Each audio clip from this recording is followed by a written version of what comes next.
Hello, peeps. Welcome to My Left Ear. This is Carrie Freeman. I am Carrie Freeman, the writer, producer, director of My Left Ear. This is video 106, Wednesday, July 20th. And this YouTube channel is a left-leaning political and psychic commentary channel. And I add some goodies at the end, some storytelling, some good evidence, and some quotes. I do some other things on my Patreon channel, which I will post on my community page. So here we are. Who am I? I'm a change agent. That's what I like to call myself because I do private sessions and I help people with personal change and getting rid of habits and meeting goals and coming up on critical situations. And I do that through therapeutic hypnosis and psychic coaching. And I'm going to post my psychic coaching for the first time in the community so people can revisit it. So look for those a little later today. Everything is going to be in that community. I'm going to post a lot of stuff. And it's important for me to say this is for entertainment purposes only. All right. Now, as everyone knows, Thursday, tomorrow, there's a prime time January 6th committee hearing. It may be the most impactful. I mean, every single one of them has been impactful. But this has been sort of step by step, gaining momentum, increased drama, but the drama is all true, you know, it's not fictional drama. And they're going to cover a lot about what was Trump doing during that 187 minutes in the middle of the deadly insurrection when he would not take action or stop it. So they're going to go through this like a timeline, which is great. How Trump ignored the violence and did nothing. You know, as I've said before, I'm not an attorney, but I'm thinking dereliction of duties could be in there. Probably more technical things. It will cover critical moments. Here's the thing. I just sort of found out in the last couple of days that a lot of Senate and Congress people knew that something was going to happen on January 6th, but they didn't know what. And they came to work anyway. And I heard one female senator say that she called her husband in advance to tell him where her will was hidden. And another legislator, female, who said that she wore tennis shoes on January 6th specifically because she thought she might need them. I think it's amazing that they came to work. You know, I really, really do. So a quote, I think this was Jamie Raskin, but I'm not sure, said, the committee has received a fire hose of evidence and may hold more hearings after the midterms. Raw Story said in September there will be, oh no, ignore Raw Story, okay? But in September there will be an initial scaled back report on all the findings, and then there will be a much longer detailed report. And honestly, this thing just keeps rolling out like a TV special. Now, tomorrow night, a young woman named Sarah Matthews, who's a White House aide, I think she was former deputy press secretary. She resigned on January 6th, the minute this whole thing happened. She's testifying. And a man named Matthew Pottinger, who was with Trump for the 4 years. He's a former journalist, U.S. Marine Corps officer, served in the United States he served as the United States Deputy National Security Advisor from 2019 to 2021. And he resigned the same day also. Now, what's interesting about Matthew is he was tried and true. I mean, he's, you know, in the trenches, Republican, and he was so disgusted, he resigned that day. And he made a YouTube video about it. This should be so interesting to hear what these people have to say, because they were right there, you know, in the room where it happened. All right, so this is just interesting. Rachel Maddow, as you may know, because she's so popular, she did a show last week that kind of set everybody's hair on fire, which she normally doesn't do. I just went, is this accurate? I mean, I really had to pull back, and I DM'd a Twitter friend who's a journalist and really great with research, and I said, did Rachel Maddow misstep? Did she sort of set people's hair on fire unnecessarily? Because she brought up a letter signed by Merrick Garland that was just a boilerplate to remind employees to contact the Integrity Division on cases with political implications during the election season. All right. And it seemed to be, I put on my tiny little fan. I don't think that will cause any noise for you guys. So it was being overhyped with a very nefarious meaning that like the implications were Garland's not going to do anything, and don't make any decisions to mess up political things. I'm not being very articulate, but I think you know what I mean. So right after this, because all the attorneys and people were on Twitter going insane, so the DOJ second in command, Lisa Monaco, like right there with Merrick Garland, she came out publicly and made a statement. And she said, Trump is not immune from prosecution, even if he runs again for president.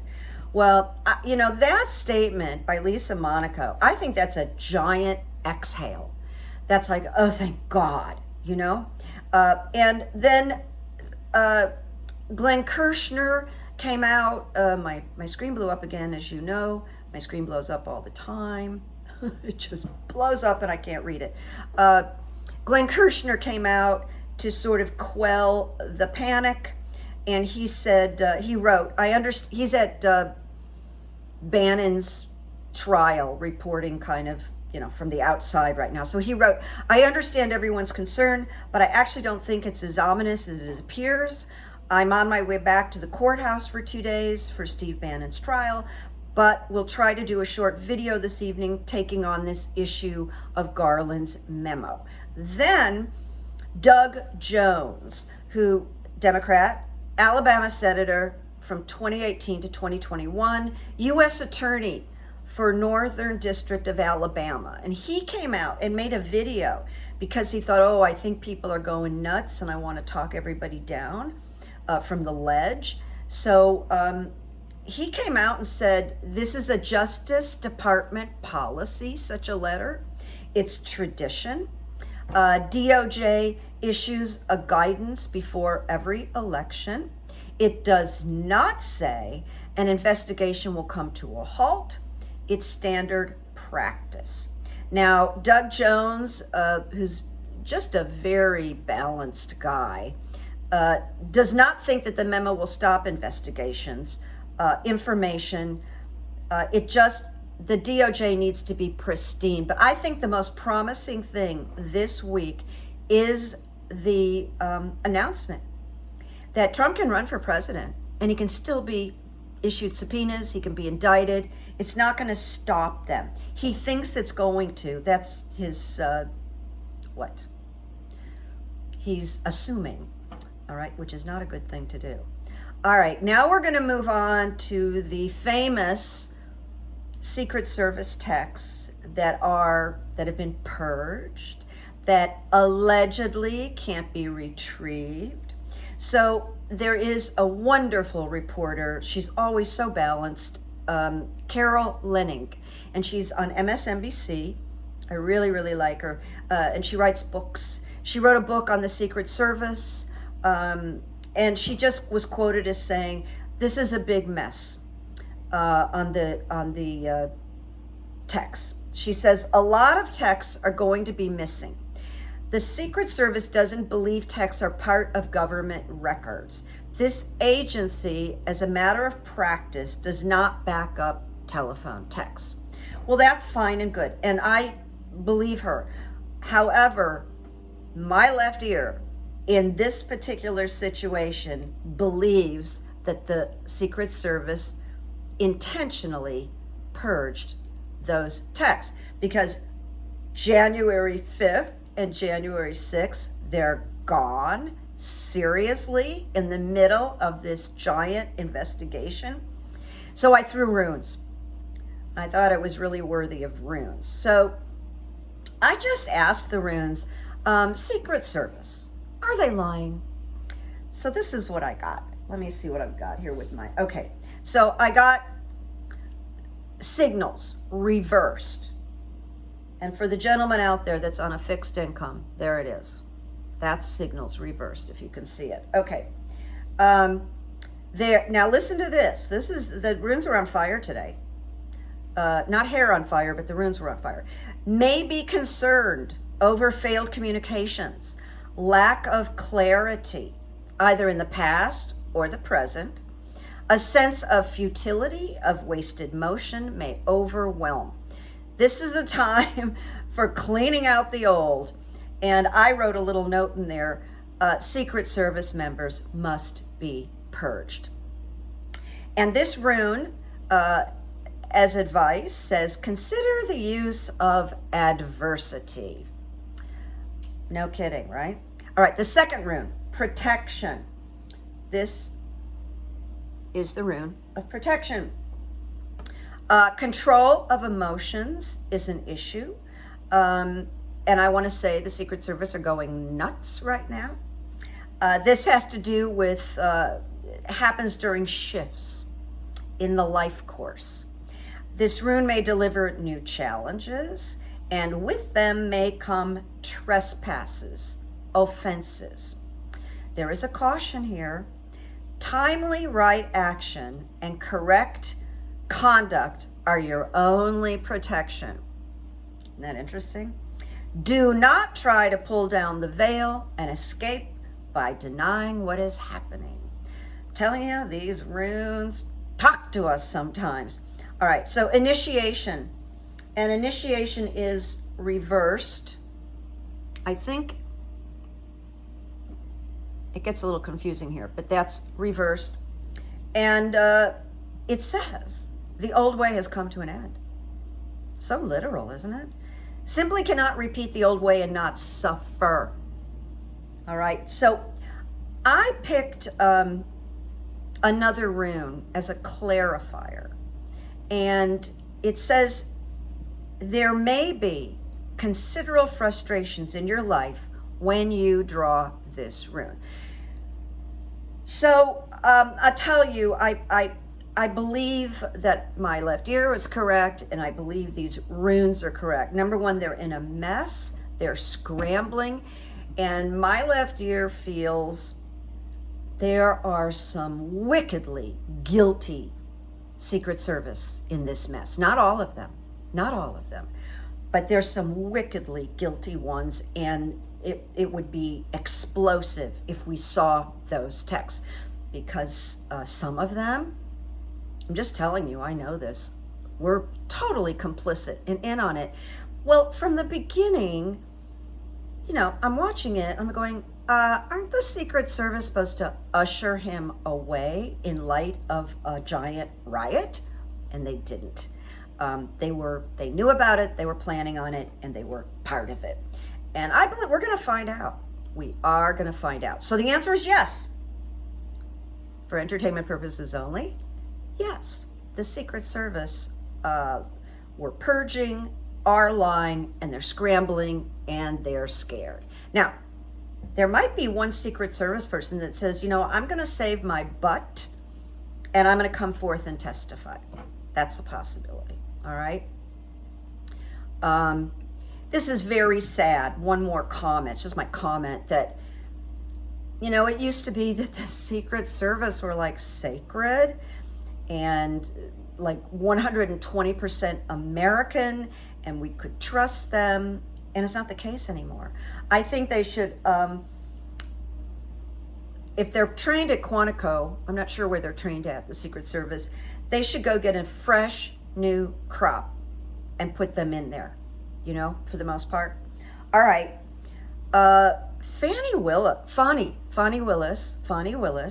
in Georgia, the Fulton County DA, she's issuing new subpoenas, maybe I think it's 9 to 12, for the false electors, the people that claimed they were electors and they put their names down.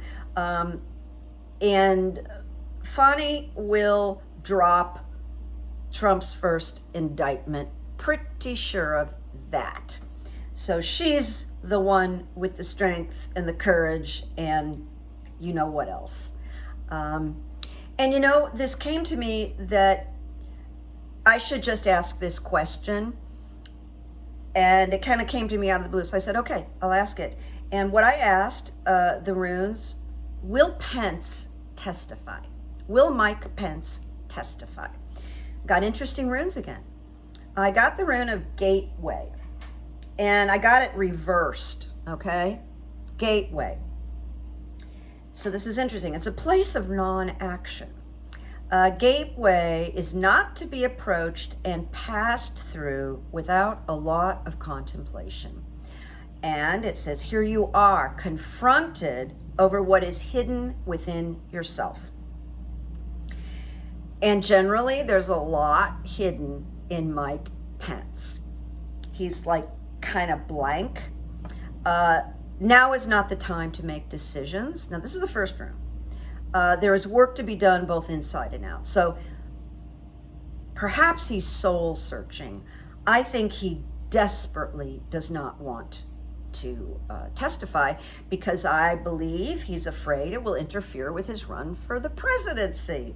That's what I think. I think he knows so much more than he's sharing. All right, I'm not going to go off on him.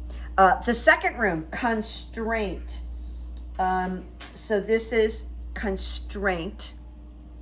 Oh, no, wait a minute. No, that's right. This is constraint. It's kind of hard to see. And it deals with necessary pain. This is the great teacher, disguised as the bringer of pain and limitation. And I imagine Pence is in some pain, and he's bobbing and weaving and avoiding. It says, something within you is disowned.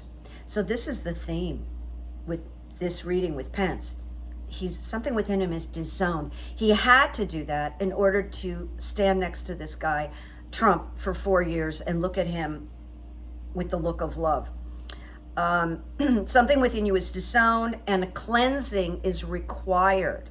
You are required to undergo the dark side of your passage and bring it into the light.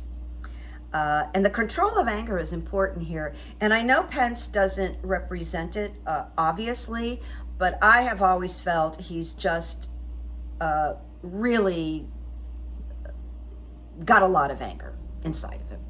It's just written it's his aura to me, to my left ear. And then the last rune, which interestingly enough, I remember pulling this for Ginny Thomas, stand still. And it is cold, my friends. That rune is cold. It's the coldest rune in the whole bunch. The winter of your spiritual life is upon you, Mike Pence. You are entangled in a situation to whose implications are blind. You believe this? You may feel powerless to do anything except submit. This is a period of gestation that precedes birth. Positive accomplishment is unlikely. There is a freeze on useful activity. Your plans are on hold. I know, it just blows my mind sometimes. Advice to Mike: shed, release, cleanse away the old. Doing so will bring on your thaw. This leaves me with a sense that he may end up testifying, and he won't want to. He won't be happy about it, okay? It's not a voluntary thing. He doesn't want to do it. But boy, he is not in a good place. Even if he doesn't testify, he is in a bad place. I mean, positive accomplishment is unlikely. There's a freeze on useful activity. Your plans are on hold. Oh my. And by the way, in case you had any concern, he will not be president, okay? I'm going to take a moment on Friday, and cover the committee meeting, but I want to talk about Ukraine because I don't talk about Ukraine very much. It's so overwhelming what's going on. I'm just going to admit that. And I'm not any kind of a source for, war and European diplomatics and all this kind of thing. But here's the report from Kiev. Russian missiles struck cities and villages in eastern and southern Ukraine. I think it was yesterday, hitting homes, a school, and a community center on Tuesday.